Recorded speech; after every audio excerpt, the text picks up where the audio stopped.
Okay, so remember how a second ago we were talking about testing our truck abstraction, and we had to have that is facing left method to use.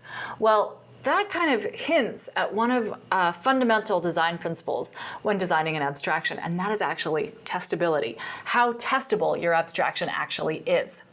So let's consider that we want to be able to test our set abstraction, or integer set abstraction, and we have this test that we wrote last time. So we have test insert not there, and this means that the number isn't already in the set, so we're inserting a number into the set, and that number wasn't already there, and the outcome is that the number appears in the set one time. So we know that our test is going to call the insert method. That's pretty easy to imagine. Even though we don't really know how to turn test cases into test methods, we know that it's going to be calling insert.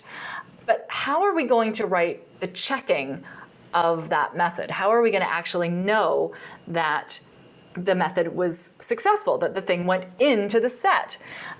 Because unlike BSL, Java is completely silent when it does stuff, unless you're actually printing something out or returning a value.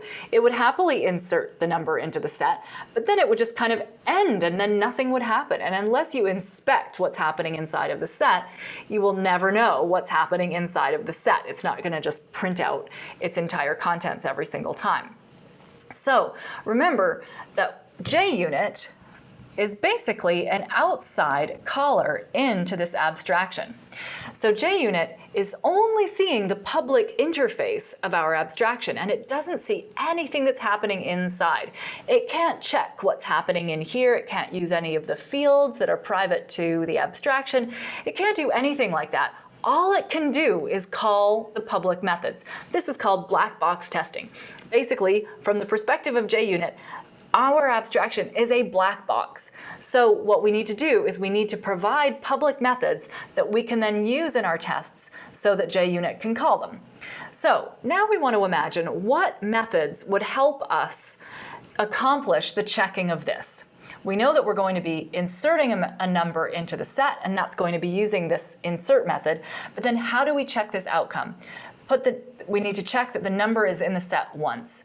And you might imagine that there would be a method something like contains. And we could check whether a particular number was contained inside of the set. We could also make sure that the set was only a particular size. So we have to check that it's inside of the set once. Contains will tell us true or false whether it's in the set, but maybe it's in there 9 times. We have no idea. If we've called insert, insert, insert, insert, insert, we still only want the number to appear once in the set. So another nice method that would help us be able to test whether something is only in a set once is a size method. Okay, so now we have 2 brand new public methods that we're adding to the interface of our data abstraction just for the sake of testability. Let's now look at how we would specify these methods so that we can make them useful to us when we're writing our tests. Okay, so we have determined that we need a contains method and a size method. And now, rather than just writing tests using those methods, we of course have to specify them so that we have a complete specification for our data abstraction.